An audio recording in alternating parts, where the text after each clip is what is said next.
नमस्कार दोस्तों, आपका स्वागत है आज की एक नई वीडियो में। तो जहां पर हम बात करेंगे भारत सरकार के कर्मचारियों को मिलने वाले मौद्रिक लाभ के बारे में जब उनकी पदोन्नति होती है। तो आज की वीडियो का जो मुख्य टॉपिक है वो है पदोन्नति पर मिलने वाले मौद्रिक लाभ। तो इसके अंडर में हम देखेंगे FR22 और वेतन निर्धारण के बारे में। तो चलिए आगे बढ़ते हैं और FR22 और वेतन निर्धारण के बारे में थोड़ा डिटेल में जानते हैं। तो FR22 मौलिक नियम क्या है? FR22 मौलिक नियम 22 या 22 भारतीय सरकारी सेवा में वेतन निर्धारण से संबंधित नियमों को संदर्भित करता है।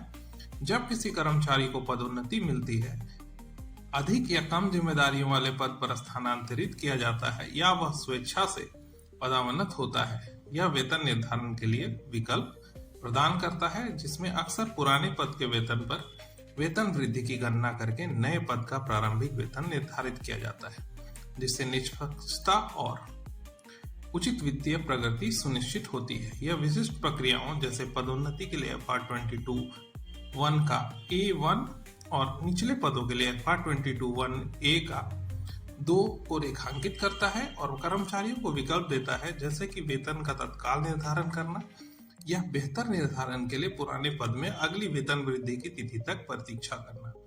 इन विकल्पों का उपयोग करने के लिए प्रपत्र उपलब्ध है। तो ये किन पर लागू होता है दोस्तों, चलिए वो देख लेते हैं।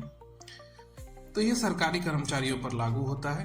ये दोनों तरह के सरकारी कर्मचारियों पर लागू होता है, जो केंद्र सरकार के अधीन कार्यरत है या वो राज्य सरकार के अधीन कार्यरत है। ये कब लागू होता है दोस्तों, तो ये देख लेते हैं। ये लागू होता है पदोन्नति के समय। अगर आप एक्स कैडर पोस्टिंग लेते हैं, मतलब अपने कैडर को छोड़कर दूसरे कैडर में पोस्टिंग लेते हैं तब, या आप पदोन्नति अस्वीकृत करते हैं और स्वयं पदोन्नति या डिमोशन लेते हैं। और ये लागू होता है वेतन सुरक्षा के समय, जब आप वेतन सुरक्षा की उम्मीद करते हैं। ये काम किस प्रकार से करता है दोस्तों, ये भी देख लेते हैं। तो सबसे पहले आपका पदोन्नति का या आदेश आता है, यानी प्रमोशन ऑर्डर आता है, और उसके साथ साथ नोट में आपको विकल्प प्रयोग करने की तिथि, अंतिम तिथि दी रहती है। जनरली ये 1 महीने की होती है। ऑर्डर से 1 महीने के अंदर आपको विकल्प प्रयोग कर लेना है, नहीं तो आपको जो डिफॉल्ट ऑप्शन है वही दिया जाएगा। इसमें आप 2 ऑप्शन आपको मिलते हैं, या तो आपको पदोन्नति स्वीकार करनी है या फिर आपको पदोन्नति को अस्वीकार करना है। वही चीजों में आपको अपने हेडक्वार्टर को बता देना है कि आपने पदोन्नति स्वीकार की है या पदोन्नति अस्वीकार की है। इसके बाद हम देखते हैं कि अगर आपने पदोन्नति को स्वीकृत किया, यानी एक्सेप्ट किया, तो क्या होता है। तो आपको कुल 2 ऑप्शन मिलते हैं।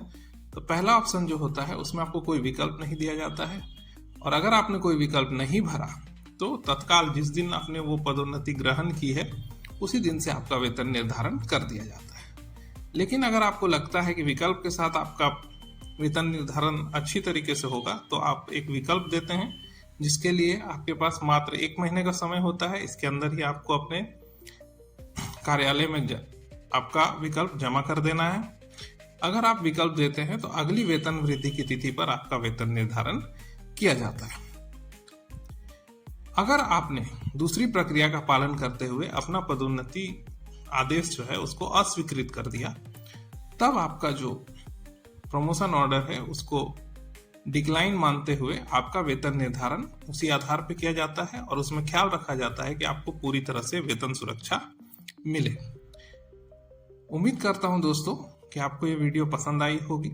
अगली वीडियो में मैं आपको बताऊंगा वेतन निर्धारण कैसे होता है। तो अगली वीडियो का जो विषय है वो है वेतन निर्धारण। अधिक जानकारी के लिए कृपया इस चैनल के साथ जुड़े रहिए। चैनल की पूरी जानकारी जो है वो आपको स्क्रीन पर दी हुई है।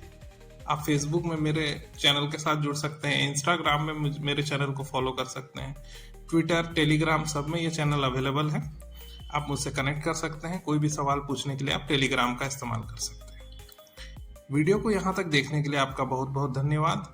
कृपया इस वीडियो को शेयर कीजिए ताकि लोगों को भी और शिक्षा मिल सके, और इस चैनल को सब्सक्राइब करिए ताकि ये चैनल और आगे बढ़ सके। धन्यवाद। जय हिंद, जय।